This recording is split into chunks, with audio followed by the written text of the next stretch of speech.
Hi, Shane. Let's see if I can manage these windows. Da-da.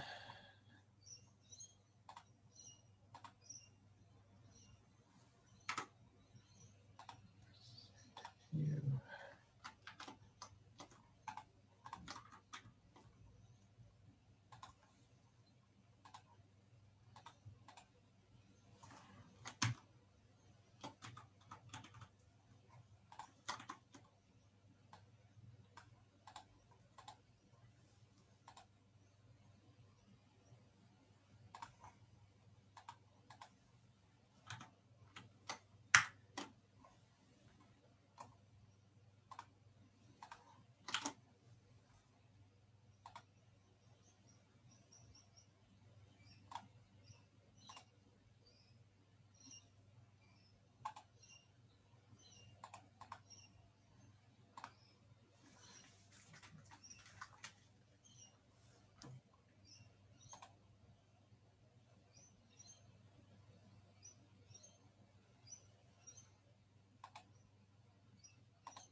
Let's see how many people I can get to watch this.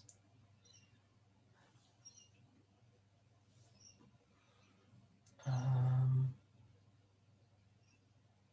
an annotate button in Zoom.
Are we waiting for anyone specific?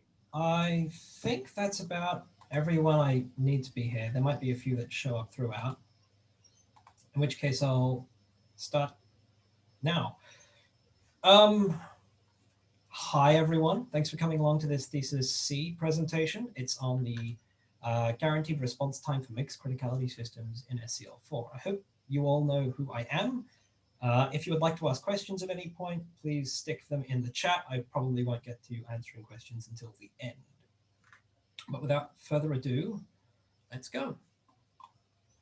Can you all see my screen? Excellent.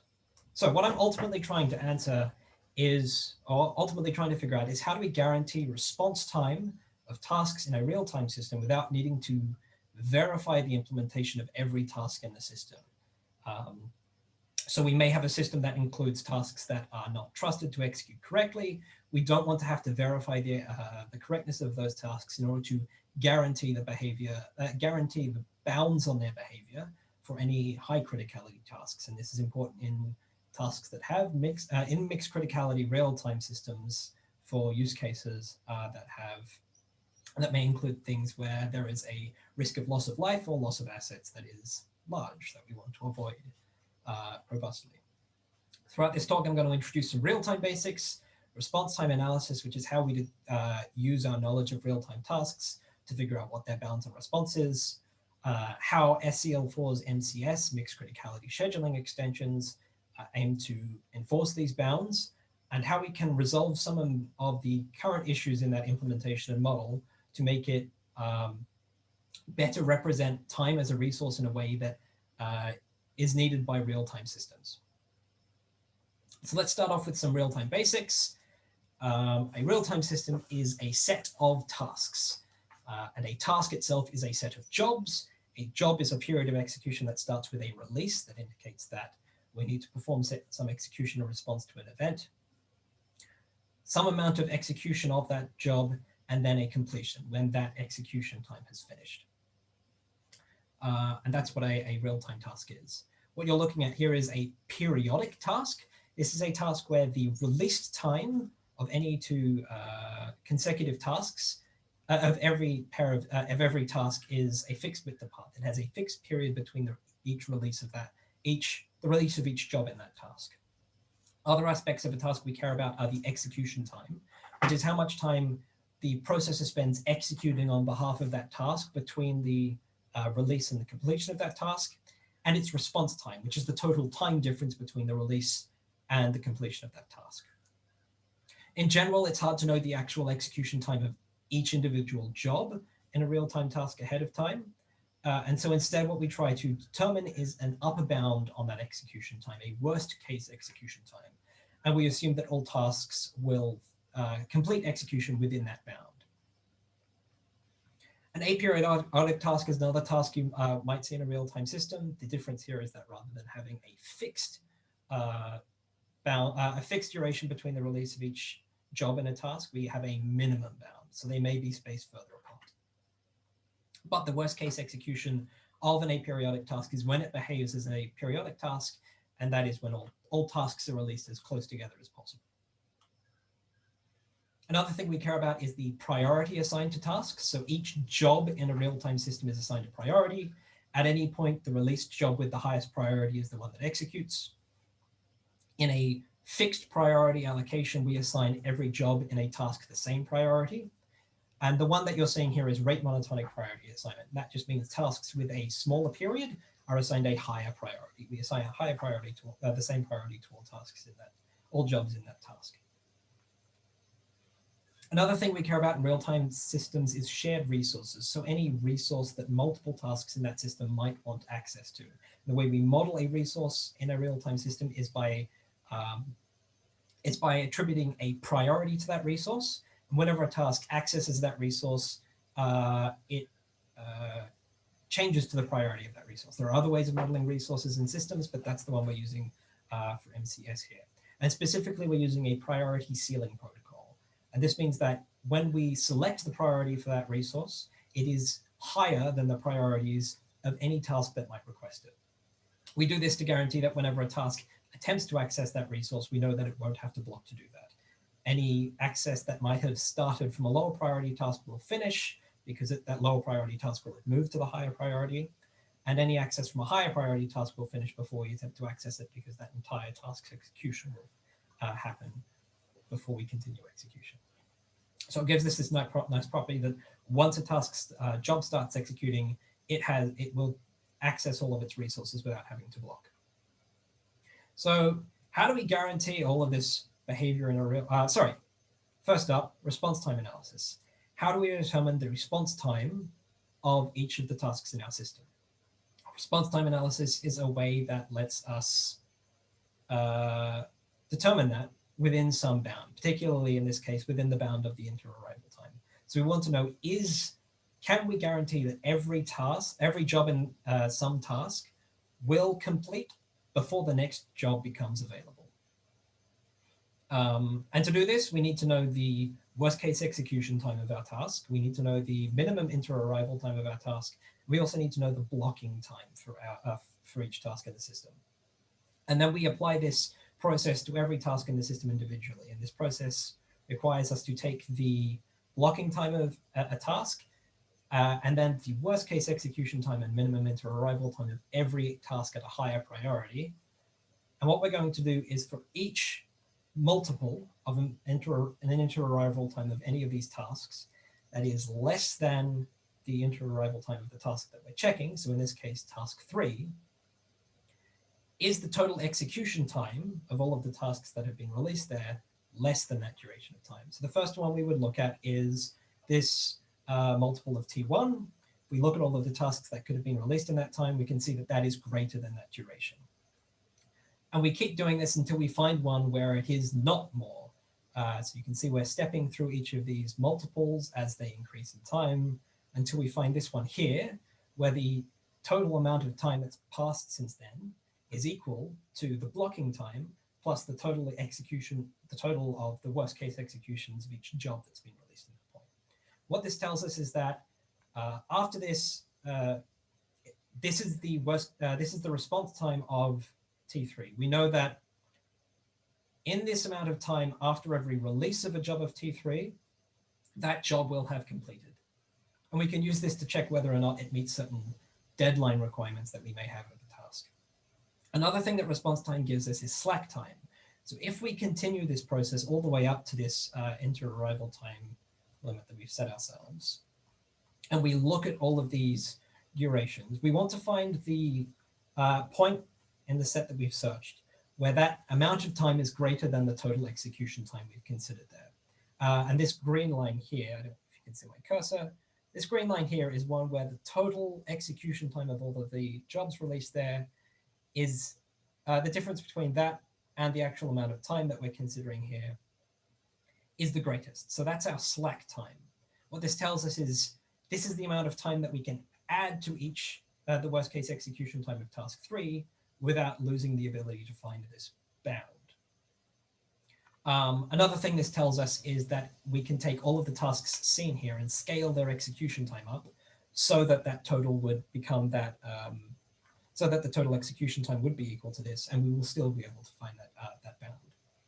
And keep in mind, this only tells us whether or not the response time of task 3 is bounded. In order to find whether or not task 1, task 2, or even lower priority task is bounded, we need to do this process for each of those as well.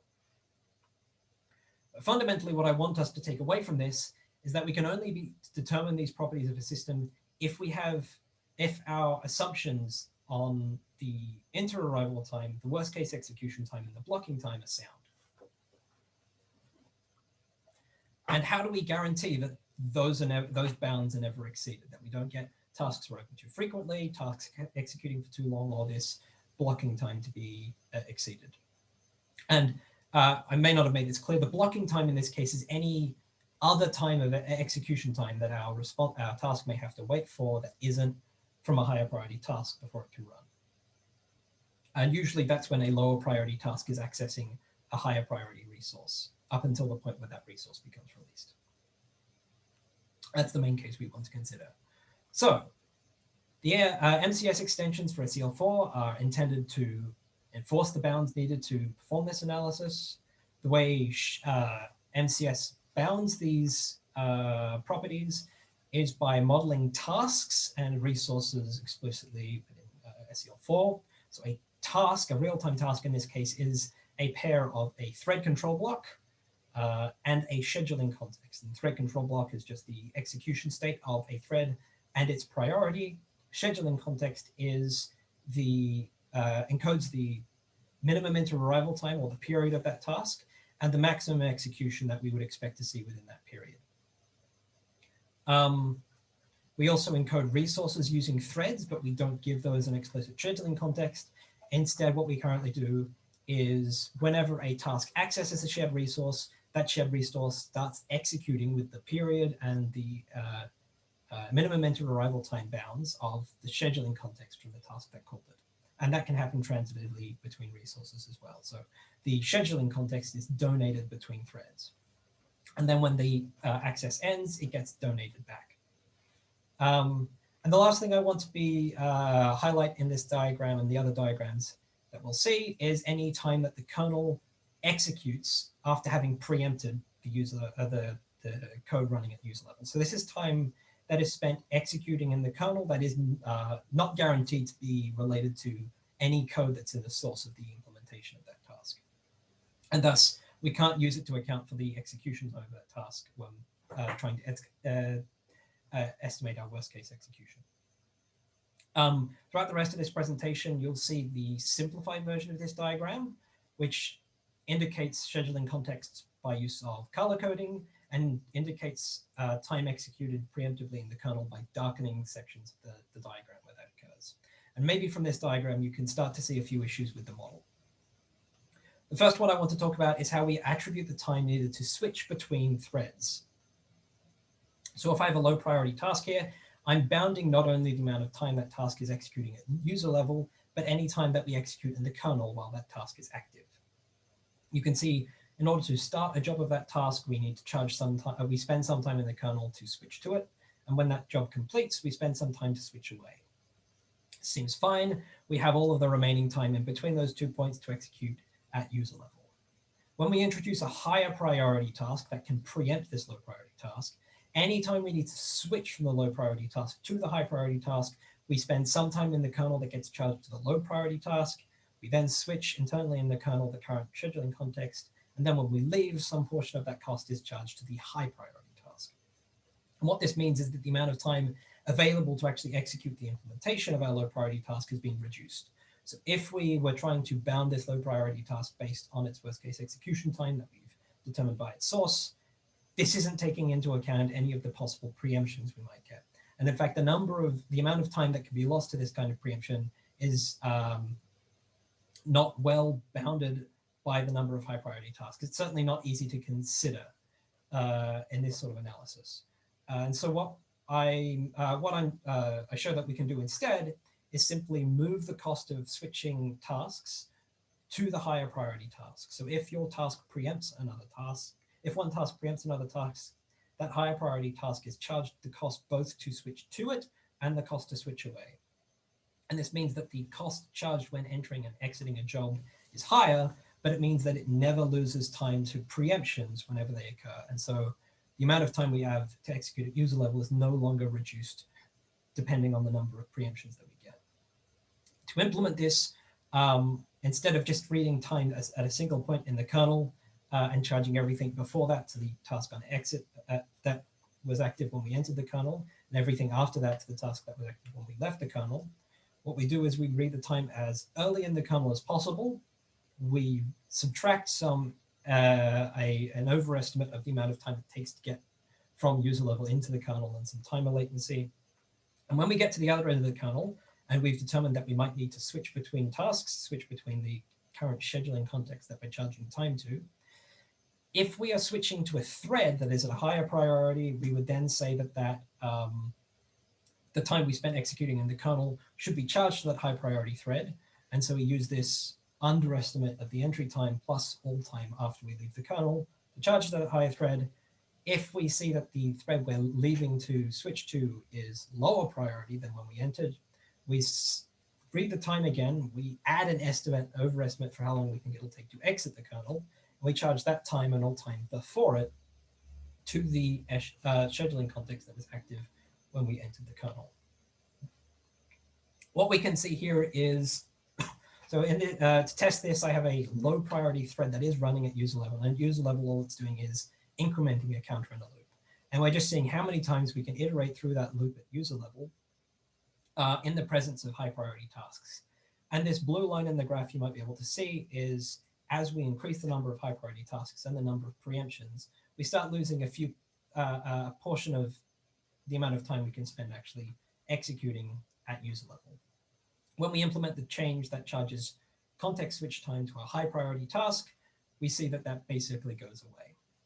There is still some loss here due to the inaccuracy of our estimate of the time to enter and exit the kernel, also some cache side effects, I believe.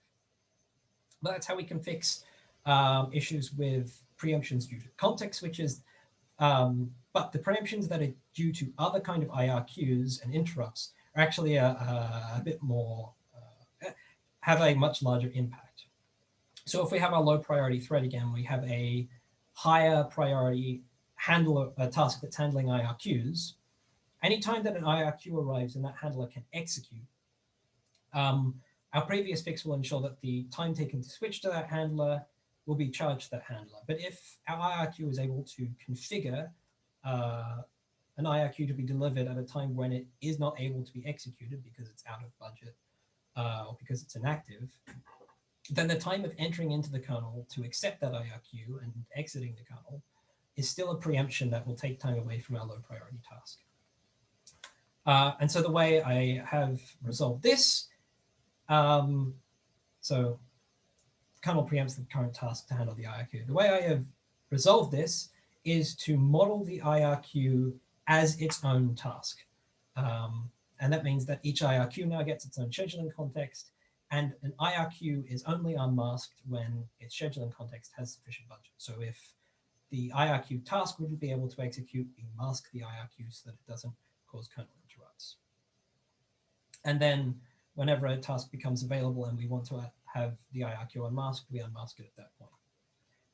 And that's what this looks like. We have an IRQ as an explicit task with a scheduling context that we consider in our analysis. And that is charged the cost of switching to the IRQ handler whenever an IRQ arrives. And if the IRQ handler isn't ready, it's still charged the cost of handling that IRQ and returning to user level. And if we look at what happens to our task, that's just counting increments. In this case, we have timer IRQs, so we configure the frequency of timer IRQs. There's a pair of timer IRQs in this case, one timer IRQ that is delivered whenever our interrupt handler is ready to receive it, and one that is delivered whenever our interrupt handler is not ready to see it in pairs. And we can see as we increase the frequency of these timers, we start actually losing a fairly large amount of our user level execution time. It's almost about 10% of our time is lost to this. We can see that in our original fix, which charges time to the preempting task, we lose the cost of one of those IRQs because it gets wrapped up in this context switch to the handler. But in the case when the handler isn't there, we are still paying that cost. So that intermediary fix is the green line there. We can see that the yellow line, which is when we have both the previous fix and the fix for just attributing IRQs, the entirety of attributing a scheduling context to each IRQ, that loss basically disappears as well.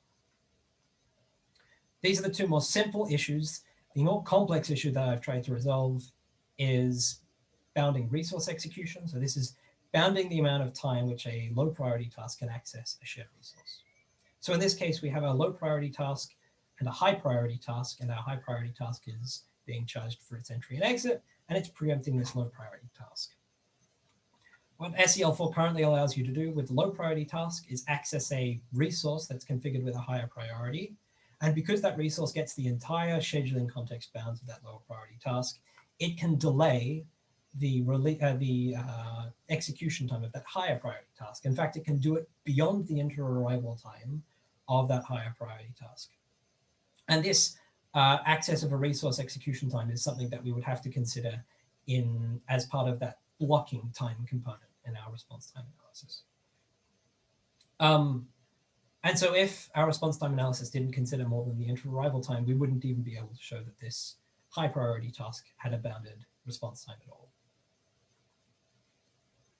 So the time between the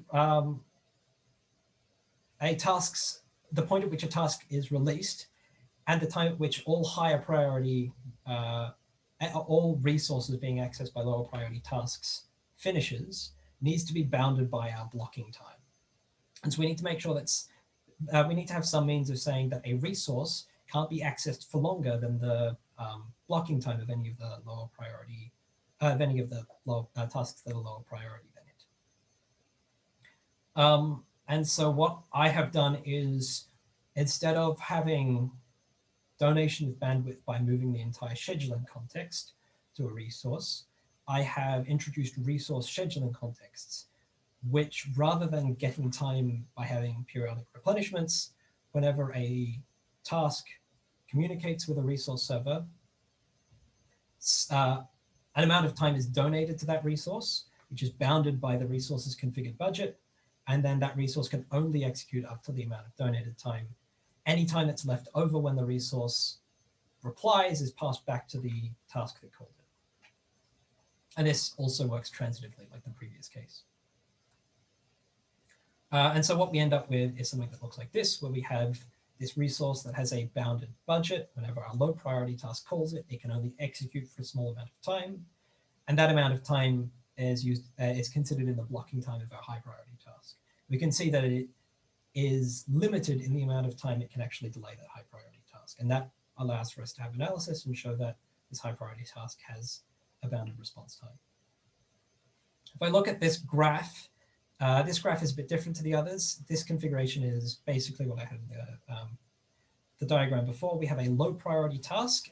As we go along the bottom, we're increasing the budget of that low priority task. That low priority task will call a resource task and pass as much of its budget as possible to that task, which will execute for as long as it can. When that task runs out of budget, another task kicks in, passes the scheduling context back, and we do that in a loop. We can see that without the fix, the response time of our high priority task is basically proportional to the budget of our low priority task, which is a lot larger than we would like it to be. We can see that with the fix, that relationship disappears. We no longer have the response time of our high priority task is limited by the budget of the resource server in this case. So, having considered all of these changes that are needed to make MCS sufficient for us to do our analysis, our timing analysis on real-time tasks, does it need to change, and if so, to what degree? If we look at the current MCS model, it enforces sliding window constraint, which is itself too severe for real-time tasks, but that's currently in the process of being changed. We have priority configured on a thread control block rather than on the scheduling context. Scheduling contexts do not control priority themselves. A side effect of this decision is that any task that has a scheduling context and a thread control block can control the priority at which that scheduling context consumes time. And that rather than having any sort of bound on budget being donated between tasks, we move the SC entirely. This means that any task that also is able to listen on an endpoint, if we can set up a task listening on an endpoint and control the priority of that task, we control the priority at which all donated scheduling context executes at. And if we wanted to enforce bounds on donated budget in this system, we basically need to impose IPC and have a knowledge of where all of the scheduling contexts are in the system, of where all the threads are in the system, and how they're bound together. If we look at how we need to model time as a resource for real-time systems, we want some central authority to be able to determine how time is allocated on the core. And usefully, scheduling contexts have demonstrated a good way of encapsulating allocated time on the core. But what we really want to describe as a time allocation for real-time systems is one of two things. For tasks, we want to describe the ability to receive periodic replenishments of budget while you're not blocked at some specific priority. We need to know the exact priority at which those replenishments are going to be delivered. For resources, we need the ability to receive budget at some particular priority. So we need to say that time is going to be donated to this priority level, but only at a limited amount at a time. And we need to make sure that the only thing that can determine these properties is the thing that holds the authority for over time on that particular core. So I think the most straightforward way to implement this is, rather than what we have currently, which is priorities configured on threads, budget configured on scheduling contexts, and global knowledge of the combinations of all of those, is simply to have both priorities and budgets configured on scheduling contexts, and to implement donation of budget as moving available budget between scheduling contexts, rather than moving the entire scheduling context itself. And this means that it's much easier to demonstrate the enforcement of a particular configuration of tasks on our system within a scheduling control component. There are some drawbacks to this implementation, which would be that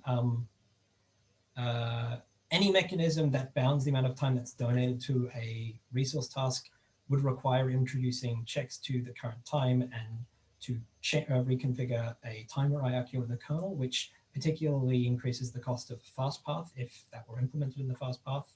It's not clear to me at the moment what that cost would be. I still need to do the analysis on that. And if you ever wanted a task to be able to arbitrarily determine the priority of a task, say at some priority level below which we don't care about real-time constraints, we now need to communicate with the task that has control over time on that call to adjust priority of tasks.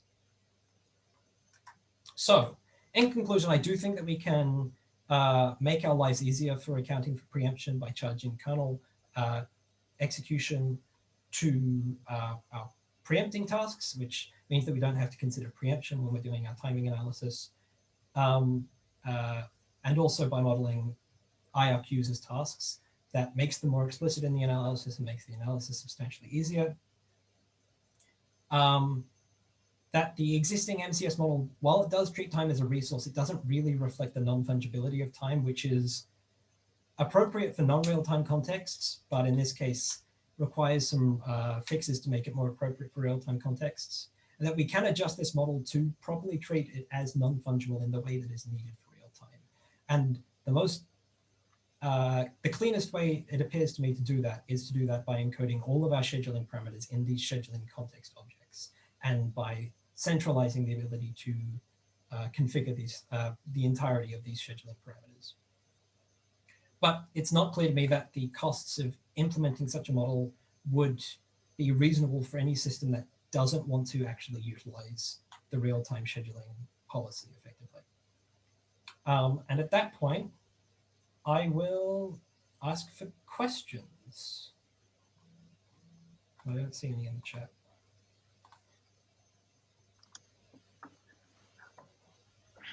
All right, you're well in time. Thanks for that. Also, I think this was a very conference quality presentation. So well done for that. As a matter of fact, I've seen lots of way worse talks at conferences. You also clearly have done a lot of work and even more thinking about these issues. And mostly, I think it's well motivated what you did. What I'm missing though is for your changes to scheduling context, you jump to a particular model without, and I see the attraction that you say, okay, everything should be managed by the scheduling control capability, which certainly has an attraction. But I don't think, at least in the presentation, you've given a good sort of a good view of what alternative models might be and what the trade-offs are. I'm hoping to get to that more in the thesis document itself. But as far as alternatives I've considered, one alternative I had thought about was by encoding donated time in the endpoints, by configuring endpoints to bound the amount of time that could be donated between scheduling contexts. And the downside of that is obvious alternative, yeah. The downside of that is that if you want to be able to do that, if you want to be able to bound that, you now need to be able to, you now need to guarantee what tasks have access to those endpoints, which tasks have access to receive, and what scheduling contexts, and which tasks have access to send, and what scheduling contexts to bound to tasks that have access to send across those endpoints. So now, in addition to needing to know the initial configuration of scheduling tasks scheduling context bound to tasks, I now need to know which tasks have access to particular endpoints to send, and which tasks have access to particular endpoints to receive, in order to bound which priority those that time can be charged at. And if I can't control which tasks can receive on such an endpoint, I can't properly guarantee that time will be a bounded amount of time will be delivered to a particular priority level. So yeah, I get your point. Although this is very similar to what you need to know for any reasoning about security in the system. So this is a safety issue here. But for security, you basically need to have the same information. You need to know who has capabilities to which endpoints. Right, but there's also prevents, like limits the sorts of systems you can build. If I wanted to guarantee that a particular task could only donate its time up to particular, I guess in this case, you only need to guarantee the receiver, the relationship between the receiver and the endpoint, and that the endpoint bounds the amount of time that can be donated, and you need to make sure that whatever receiver is listening on that endpoint has a particular priority. Anyway, there's obviously a limit in what you can cover in the talk, and so the details will hopefully be in the written thesis report. What I'd like to understand better is what do we actually lose with this change? Because generally, not just by me, but I get a lot of feedback from the community that thinks that the move to passive servers as the basic IPC model and really looking at IPC as a protected procedure call is generally being considered as a real step forward over the old model. So what do we lose with your proposed changes over that? So with my proposed changes, you do lose a number of the benefits of passive servers. But in order to correctly bound time past 20 tasks, you'd be losing similar sorts of benefits. You make the fast path more expensive because you still need to perform checks on the current time and reset the timer for every IPC now. With the current model of passive servers, our fast path benefits from having the entirety of the scheduling context donated. So the entirety of the bounds of time doesn't change when we change threads. But in order to actually provide the bounds we need on real-time tasks, we need to have different bounds on the lower priority task than the higher priority task we're donating time to. And so while I think the passive servers do improve the implementation of, do improve the model we have of seL4 systems that aren't strictly real-time or hard real-time or mixed criticality real-time, I'm not entirely sure that they encapsulate enough of the properties that we need to enforce for a real-time system. Can I just comment there? Yes. My observation is, and correct me if I'm wrong, passive server, the term, seems to be interpreted by you as a scheduling context manipulation-free IPC, whereas the passive thread model, if it means receiving budget from the lower priority caller of a resource, that is still preserved. So correct. In some sense, we still have passive threads. It's just the level of budget donated now has a restriction. And the cost of that restriction seems to be more manipulation in the IPC path. Is that right. Correct? The difference is basically how we encode that restriction, like adding this additional restriction and the costs associated with that in terms of sizes of component objects in memory and having to allocate more scheduling context for tasks. Mm-hmm. Yeah, so I mean, obviously, runtime overhead in terms of cycles is always something that hurts, but it's not the main thing I was after, right? I was after functionality. Do we lose any nice properties we have so far? Not particularly.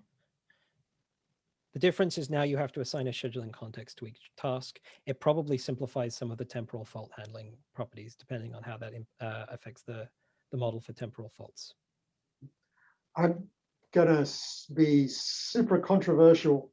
Yeah. If you have a one-to-one relationship between threads and scheduling contexts, can't you just have threads and a permission model on who can manipulate the time part of the thread control block? Sure, if you're at the point where you have a one-to-one relationship, that would make sense. Because the other thing that I don't have a handle on is the delegation model of the current scheduling context makes sense in the sense that as long as the budgets don't exceed the original scheduling context you're subdividing from, it's sound, ignoring the fact that you can't subdivide infinitely. I mean, but how does that work with priorities? Is it possible to have a the restriction on priority applies currently? Like It's currently only sound if you subdivide time and keep it at the same priority in terms of real-time analysis. If you subdivide time and change the priority, it's no longer an equivalent system or an equivalent use of time. Is it equivalent if it's a lower priority, or does it not just, necessarily? so the analysis? It should I'm be curious. safe, not necessarily equivalent, but you'd hope Yeah. it would be safe, right? Yes. Yeah. So by rights, the scheduling contexts are a delegatable concept, including priority, as long as you do the analysis at the maximum priority and maximum budget that that subsystem starts at. Yes. Modulo, a whole bunch of stuff that we've been having other discussions about relating to a task now being, if I take a task and preempt it by a lower priority task, that's no longer as sound. So when I do my analysis, the analysis, we only consider tasks that are at a higher priority to get the response time. If I then change the system so that there are more tasks operating at a higher priority, that analysis is no longer going to hold. So we no longer actually get a safe system. Yeah, but I guess my point was, is you would do the analysis in the upper bound of the priorities of the scheduling context that exists with the maximum budget that they exist. That's not true. Sorry, if you did that, you wouldn't encapsulate the properties that you would, the behavior you would get by now executing that scheduling context below scheduling context with a lower configured priority. You would lose the guarantees you get from that analysis.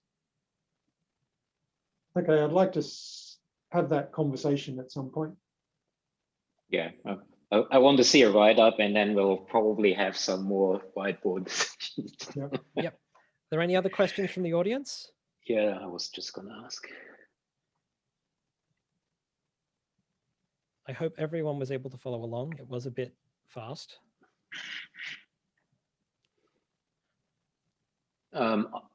Given that no one seems to put their hands up, I would really like to understand, and we would need Anna in that discussion, why we had this sliding window protocol, because I remember originally it wasn't there, and then we got a paper rejected where a reviewer jumped at us for not having it. And but my memory is vague on this. So I've not seen anything in the literature that describes a sliding window constraint.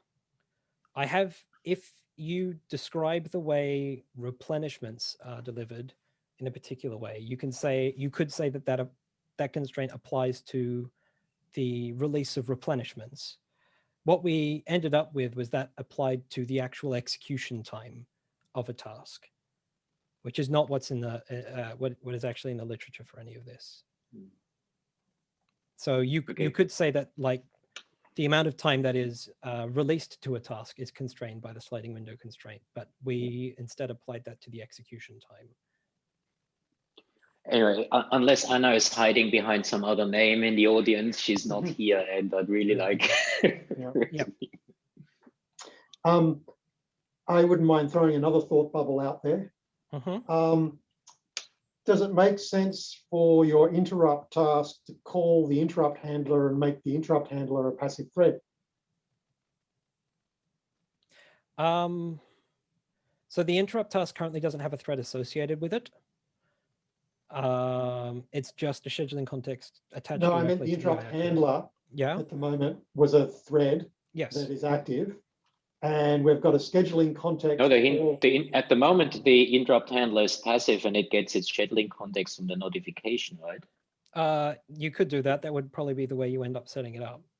Right. The problem is that we don't. Whether it makes sense to.